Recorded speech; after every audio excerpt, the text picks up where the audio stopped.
కృతజ్ఞతలను గూర్చి పరిశుద్ధ గ్రంథమైన బైబిల్లో కానీ లోకంలో అనేక మంది భక్తుల్లో కానీ కృతజ్ఞతను గురించి వాడు మాట్లాడేటప్పుడు ఒక భక్తుడు అంటాడు, కృతజ్ఞత పరలోకపు ఆశీర్వాదానికైనా దేవుని ద్వారా దొరికి భూలోకపు ఆశీర్వాదానికైనా కృతజ్ఞత తాళపు చెవి లాంటిది. బీరువాలో కోట్ల రూపాయలు ఉన్నాయి. ఆ కోట్ల రూపాయలు తీసుకోవాలంటే, అవి నీవు అవ్వాలంటే బీరువా తాళం ఓపెన్ చేస్తేనే కదా, బీరువా కీ ఉంటేనే కదా పరలోకపు ఆశీర్వాదానికి భూలోకపు ఆశీర్వాదానికి తాళపు చెవి కృతజ్ఞతా జీవితం. మరొక భక్తుడు ఓ చక్కటి మాట అంటాడు, the struggle ends when gratitude begins. సమస్యపోవాలి. ఎప్పుడు సమస్యపోతాయి అంటే, నీలో కృతజ్ఞత ఆరంభించబడినప్పుడు, కృతజ్ఞత మనస్సు నీలో ఆరంభించబడినప్పుడు సమస్యలన్నీ యేసునామములో సమసిపోతాయి. ఎంత చక్కటి మాట. ఇంకొక భక్తుడు అంటాడు, క్రైస్తవ జీవితంలో గ్రాటిట్యూడ్ ఈజ్ అవర్ యాటిట్యూడ్. కృతజ్ఞత అనేది మన స్వభావంగా మారిపోవాలి. విన్నారా? ఎందుకది మన స్వభావంగా మారిపోవాలో తెలుసా? ఆ కృతజ్ఞత మనం ఆరాధించే మన దేవుని యొక్క స్వభావం. దేవుడు ఎంత కృతజ్ఞత కలిగిన వాడో పరిశుద్ధ లేఖనాల్లో ఆలోచిస్తే, ఆయన నామం పేరిట గిన్నెడు మంచినీళ్ళు ఇస్తే దాన్ని కూడా మరిచిపోకుండా గిన్నెడు మంచినీళ్ళకు కూడా ప్రతిఫలం ఇచ్చే మనసున్న మహా గొప్ప దేవుడు ఆయన. ఎంత కృతజ్ఞతా బుద్ధి కలిగిన వాడు. నిజమే, ఎమాన్యుయల్ మినిస్ట్రీస్ హైదరాబాద్ యూట్యూబ్ ఛానల్లో వాక్యం వినే కొన్ని లక్షల మంది ప్రజలు, అమెరికా నుండి ఆస్ట్రేలియా వరకు కొన్ని లక్షల మంది ప్రజలు వాక్యం వింటూ కొన్ని వేల రూపాయలు, లక్షల రూపాయలు కానుకలు పంపించే బిడ్డలు కూడా మీలో అనేక మంది ఉన్నారు. నేనంట, చెల్లి, తమ్ముడు, గిన్నెడు మంచినీళ్ళు ఇస్తేనే ఆ దేవుడు మర్చిపోడే. వేల రూపాయలు దశంభాగాలు దేవునికి ఇస్తూ, వేల లక్షల రూపాయలు దైవ సేవకులకు కానుకగా ఇస్తున్న, దేవుని పరిచర్యకు కానుకగా ఇస్తున్న మిమ్మల్ని ఆ దేవుడు ఎలా మర్చిపోతాడు? ఎస్, గ్రాటిట్యూడ్ మన దేవుని యాటిట్యూడ్. మన దేవుని యాటిట్యూడ్ ఏదో ప్రతి క్రైస్తవుని యాటిట్యూడ్ అదే ఉండాలి. అనయ్య, కృతజ్ఞత కృతజ్ఞత కృతజ్ఞత అంటున్నారు. అసలు కృతజ్ఞత అంటే ఏంటి? కృతజ్ఞత 4 అక్షరాలు కదా.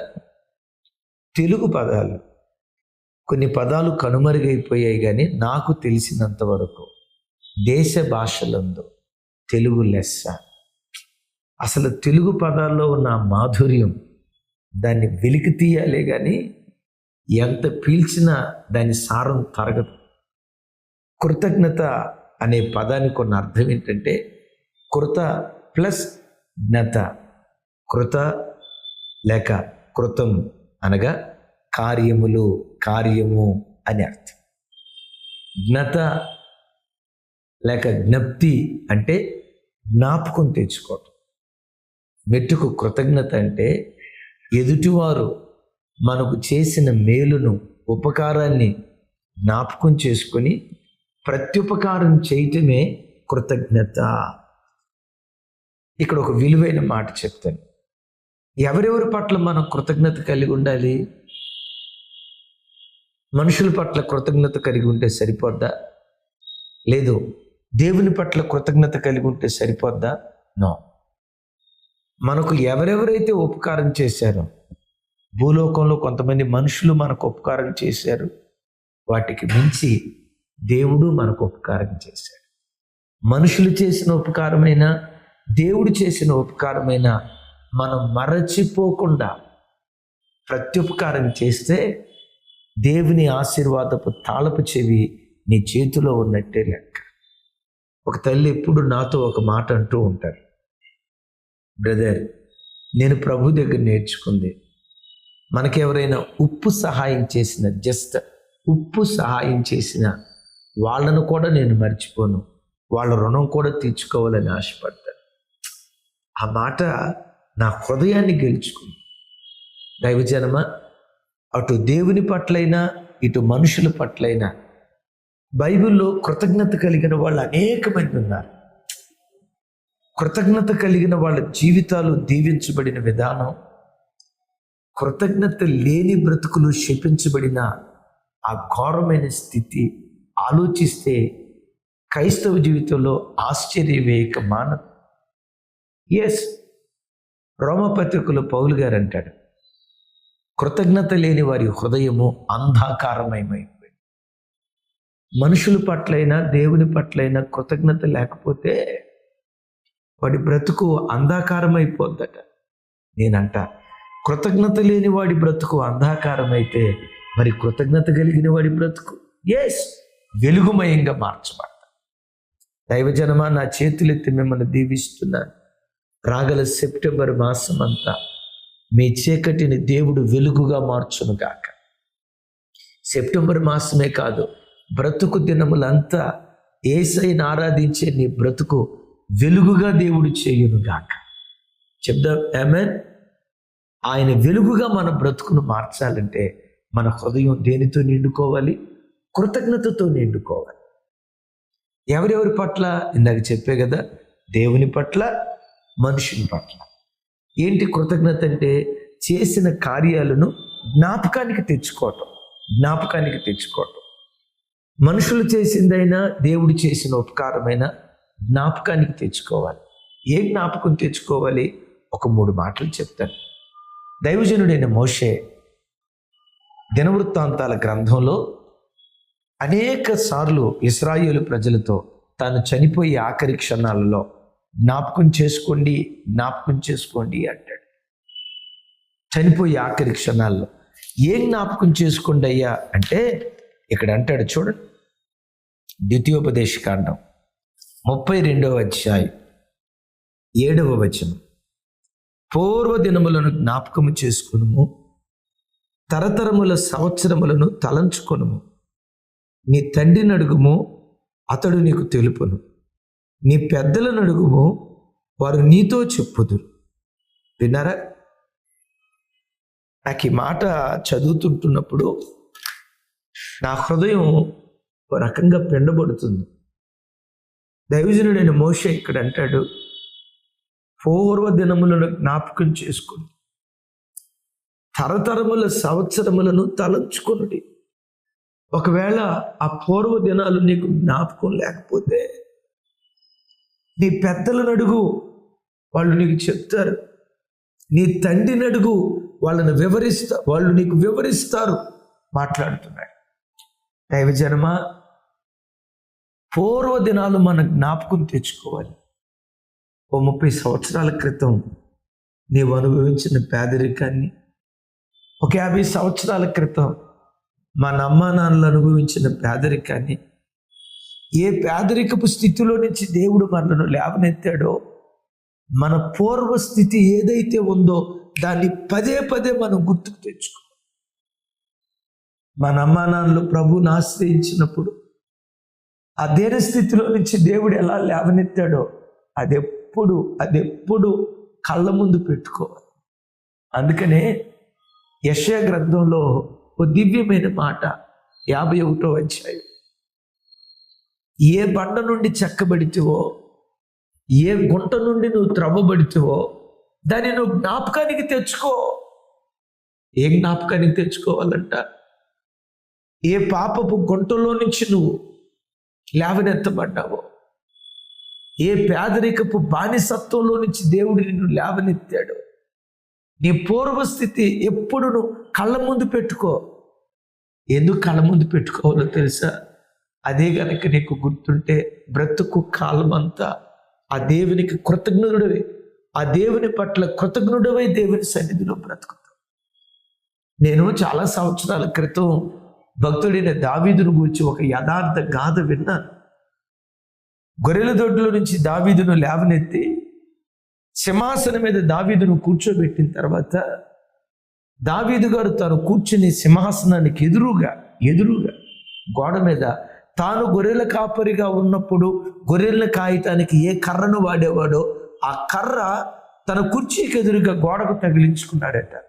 నీలాంటి నాలాంటి భక్తులంతా ఆ గదికి వచ్చి అడిగారు, అయ్యా దావీదు మహారాజా, ఇది రాజుగారు ఉండే ప్యాలెస్ కదా, అద్భుతమైన సీనరీలు ఉన్నాయి, అద్భుతమైన ఫోటో ఫ్రేమ్స్ ఉన్నాయి, ఇవన్నీ బాగున్నాయి కానీ రాజా, ఈ ఎదురుగా ఉన్న ఈ కర్ర ఉందే, ఎవడో గొర్రెల కాపరి వాడే కర్ర కదా, ఈ కర్ర ఎందుకు ఇక్కడ తగిలించావు అని అంటే దావీదు కళ్ళెమట్టి నీళ్లు పెట్టుకుని అన్నాడట, ఆ కర్రను చూసినప్పుడల్లా ఆ కర్ర నా పూర్వస్థితిని నా గుర్తుకు తెస్తుంది. ఆ కర్ర ఎవరిదో కాదు, నేను గొర్రెల కాపరిగా ఉన్నప్పుడు అరణ్యంలోకి గొర్రెలను తీసుకుని వెళ్ళి గొర్రెలను మేపుతానికి నేను వాడినటువంటి కర్ర. ఆ కర్రను చూసినప్పుడల్లా నా పూర్వస్థితి గుర్తొస్తుంది. ఆ కర్రను చూసినప్పుడల్లా నా దేవుడు నా పట్ల చేసిన పరాక్రమ కార్యాలు, నా దేవుడు నా పట్ల జరిగించిన శౌర కార్యాలు నా జ్ఞాపకం వస్తూ ఉన్నాయి. ఎలా జ్ఞాపకం వస్తున్నాయో తెలుసా?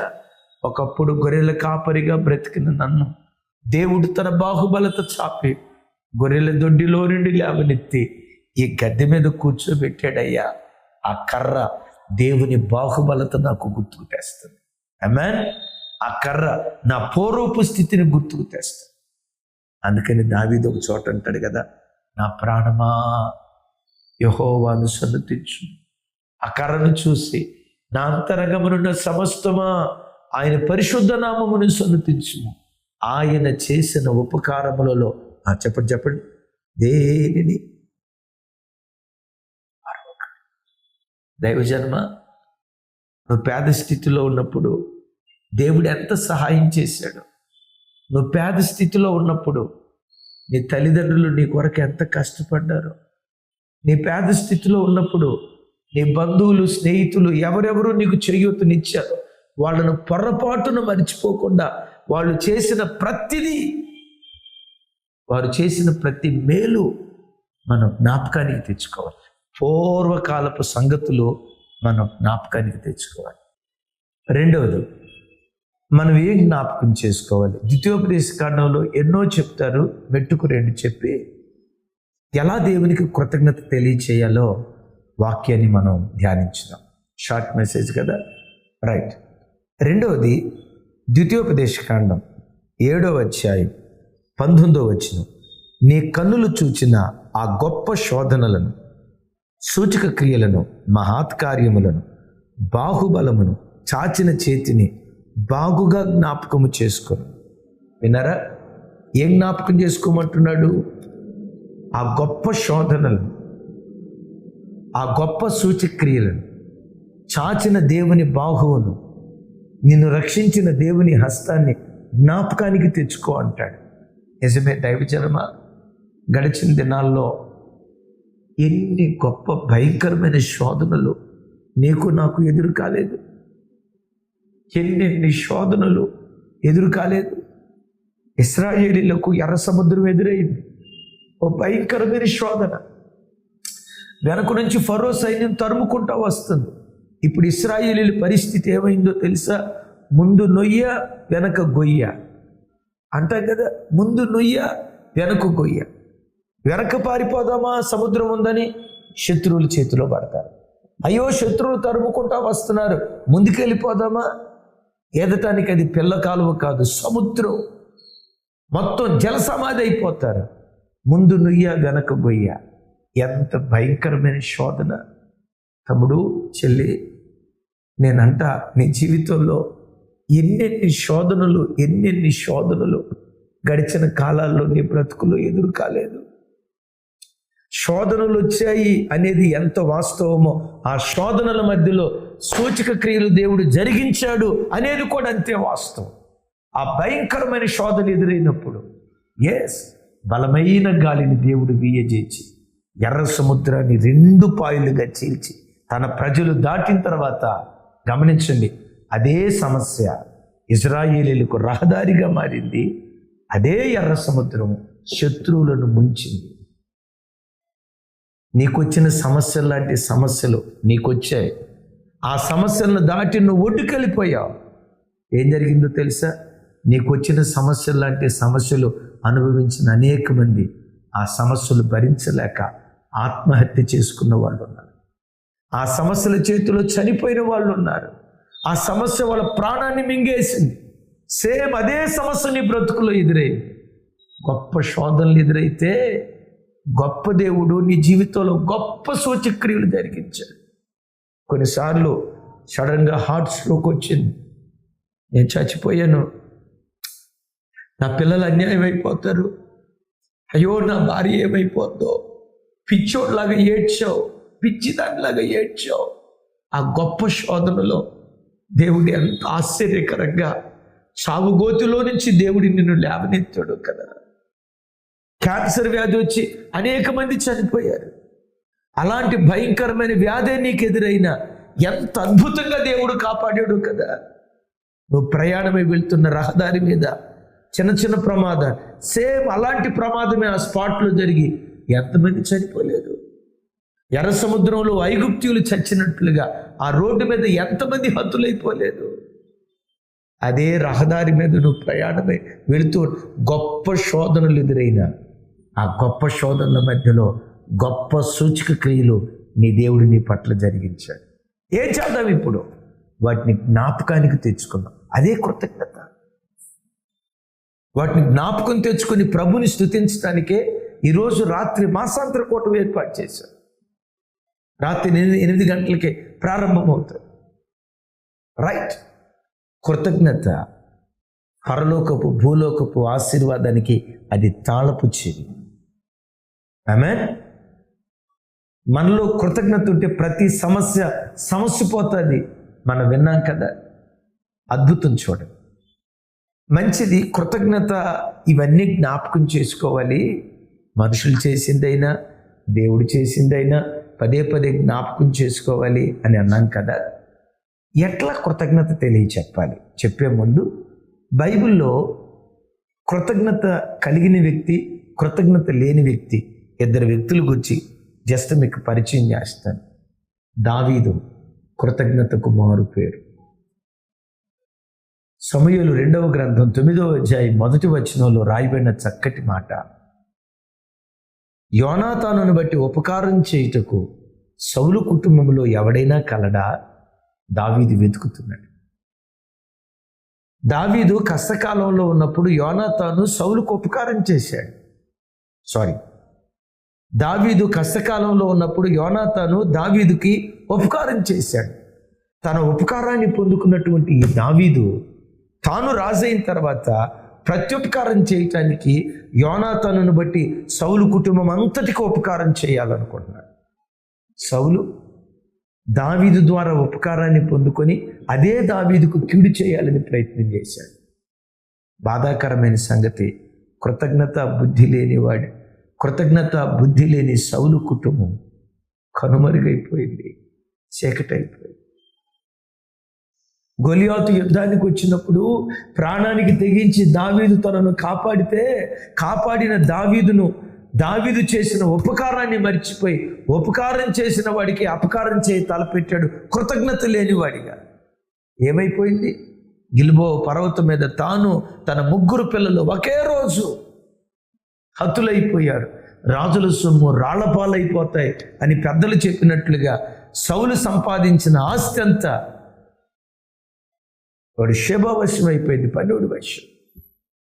మనముడు మెఫీబోషెతు కుంచోడై దావీదు భోజనపు బల దగ్గర కూర్చొని రొట్టెలు తినేవాడిగా మిగిలిపోయాడు. నేనంట, అయ్యా సౌలు కుటుంబం ఎందుకంత చీకటైపోయింది? కృతజ్ఞత లేనివాడయ్యా.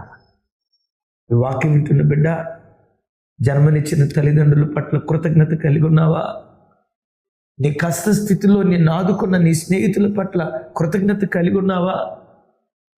నీకు చిన్న మాట సహాయం చేసిన వ్యక్తి పట్ల కూడా కృతజ్ఞత కలిగి ఉన్నావా? కడవరి దినాల్లో కృతజ్ఞత హృదయం లేని వ్యక్తులు బయలుదేరతారని దేవుని యొక్క వాక్యం అంటుంది. సౌలు కుటుంబం అలా సమసిపోయింది. దావీదు కుటుంబాన్ని చూడండి, బైబిల్లో చూస్తాం. సౌలు కుటుంబం అంతకంతకు నీరసిల్లెను, దావీదు కుటుంబం అంతకంతకు వర్ధిల్లెను. దావీదా ఎందుకంత వర్ధిల్లావు? ఇటు మనుషుల పట్లైనా అటు దేవుని పట్లైనా నేను కృతజ్ఞత కలిగి బ్రతికానయ్యా. Praise the lord. చెప్దాం గట్టిగా, ప్రైజ్ ద లార్డ్. సరే, మంచిది. నా చేతులైతే మిమ్మల్ని దీవిస్తున్నాను. మీ కుటుంబాలు దావీదు కుటుంబాల్లాగా అంతకంతకు వర్ధిల్లటానికి నా దేవుడు కృప చూపించును గాక. చెప్దాం ఆమేన్. రైట్.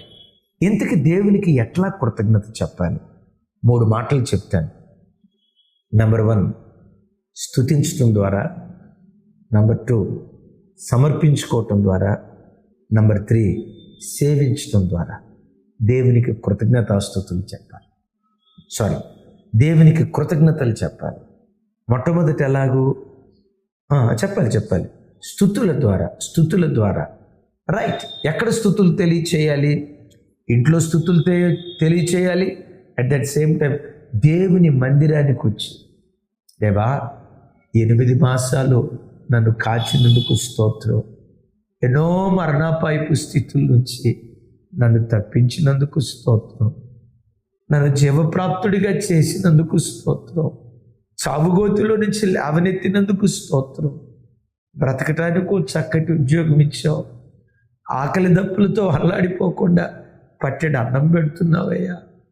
దేవా, నాకు ఇచ్చిన ఈ కుటుంబం కొరకు, నాకు ఇచ్చిన ఈ రక్షణ కొరకు, నాకు ఇచ్చిన ఈ పరిశుద్ధాత్మ కొరకు, నాకు ఇచ్చిన పరలోకపు నిరీక్షణ కొరకు, ఇలా ప్రతి ఉదయకాలం దైవ సేవకుల ద్వారా వాక్యం నాకు వినిపిస్తున్న ఆత్మలో బలపరుస్తున్నందుకు దేవా నీకు స్తోత్రమని దేవునికి కృతజ్ఞతాస్తుతులు నోటి ద్వారా స్తుతి. నా పట్ల ఈ మేలు చేశావు, నీకు స్తోత్రం. నా పట్ల ఈ ఉపకారం చేశావు, నీకు స్తోత్రం. బాబు, పెంట కుప్పలో పడిపోయిన బ్రతుకయ్యా నాది, దిక్కు మొక్కు లేని పేద బ్రతుకయ్యా నాది. అదేన స్థితిలో నుంచి నన్ను లేవనెత్తి ఈరోజు ఈ స్థితిలో నిలవబెట్టావు. నీ రుణం నేను ఎట్లా తీర్చుకోగలనయ్యా? కన్నీళ్లు విడుస్తూ నోటితో దేవుని స్తుతిస్తూ ఉంటే అది దేవునికి కృతజ్ఞతా స్తోత్రాంజలి.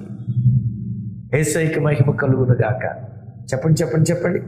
ఏంటది? యేసయ్యకు కృతజ్ఞతా స్తోత్రాంజలి.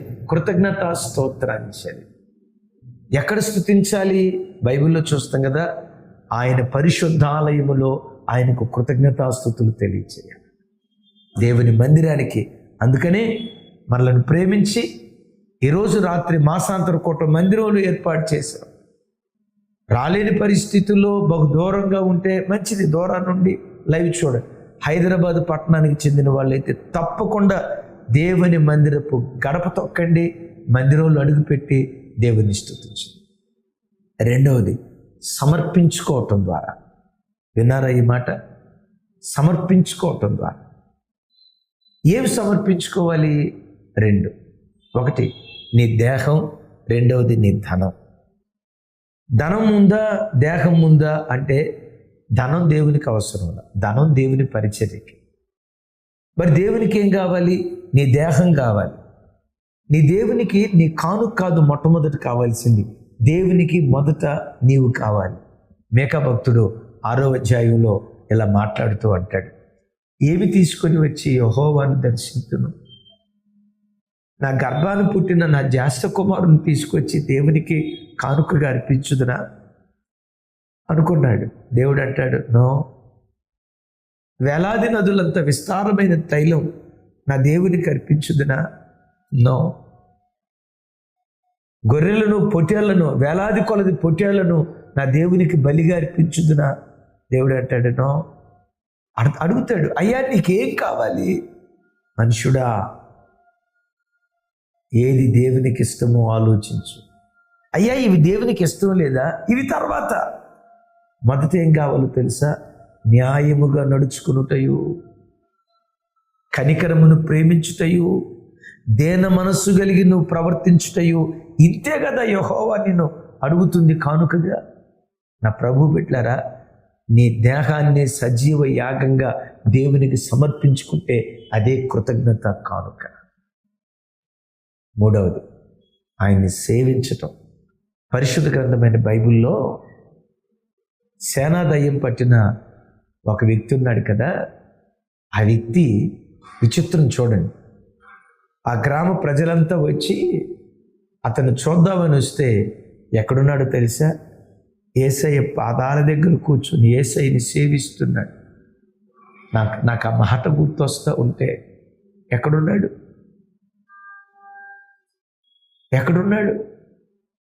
యేసయ్య పాదాల దగ్గర కూర్చున్నాడు. యేసయ్య అంటాడు, అయ్యా, ఈ గ్రామ ప్రజలంతా నిన్ను నా దగ్గర నుంచి పంపించమంటున్నారు, నువ్వు వెళ్ళిపో అంటే బైబిల్లో రాయబడిన మాట ఏంటో తెలుసా? నీ వద్ద నుంచి నన్ను పంపించొద్దయ్యా, నీ పాదాల దగ్గరే కూర్చుంటానయ్యా అని బతిమాలుకుంటున్నాడట. నీ పాదాల దగ్గరే ఉంటానయ్యా. దేవుని బిడ్డలారా, యేసయ్య పాదాల దగ్గర కూర్చొని ప్రార్థన చేయటమే దేవుని సేవించడం. నశించిపోతున్న ఆత్మల కొరకు దేవుని సన్నిధిలో కన్నీళ్లు కార్చటమే దేవుని సేవించడం. ఆగస్టు మాసంలో సరిగ్గా ఒకవేళ ప్రార్థన చేసుకోలేకపోయేవి, ఈరోజు ఒక తీర్మానం చేసుకో, దేవా, ఈ మాసం మరి ఎక్కువగా మీ సన్నిధిలో నేను ప్రార్థనలో గడుపుతానయ్యా.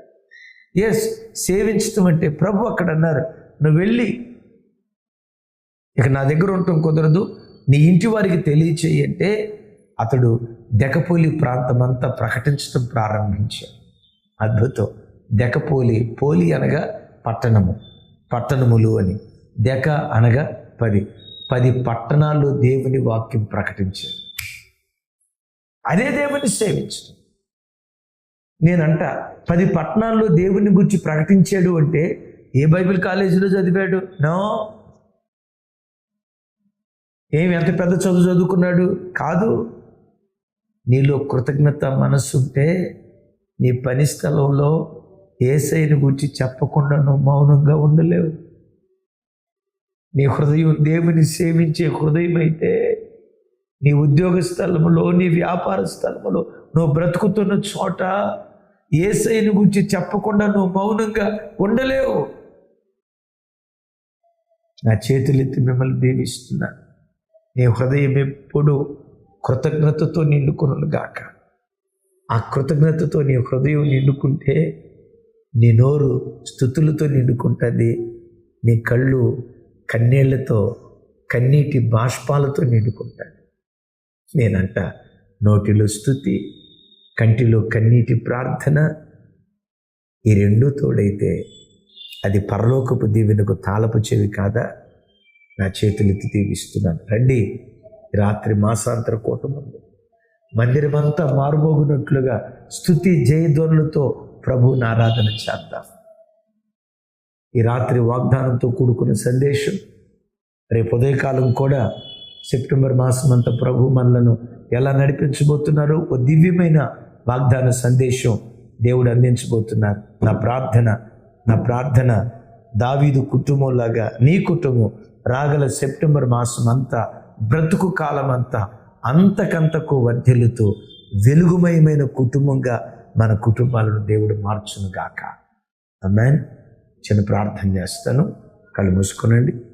సర్వశక్తి గల తండ్రి, సకల ఆశీర్వాదాలకు కారణభూతుడా, మాతో మీరు మాట్లాడిన మీ శ్రేష్టమైన పలుకుల కొరకై స్తోత్రాలు స్వామి. నా చేతులెత్తి నీ ప్రజలను దీవిస్తున్నాను. అవును నాయన, ఈ దినం ఒక చక్కటి వాక్యం ద్వారా మాతో మాట్లాడారు. కృతజ్ఞత.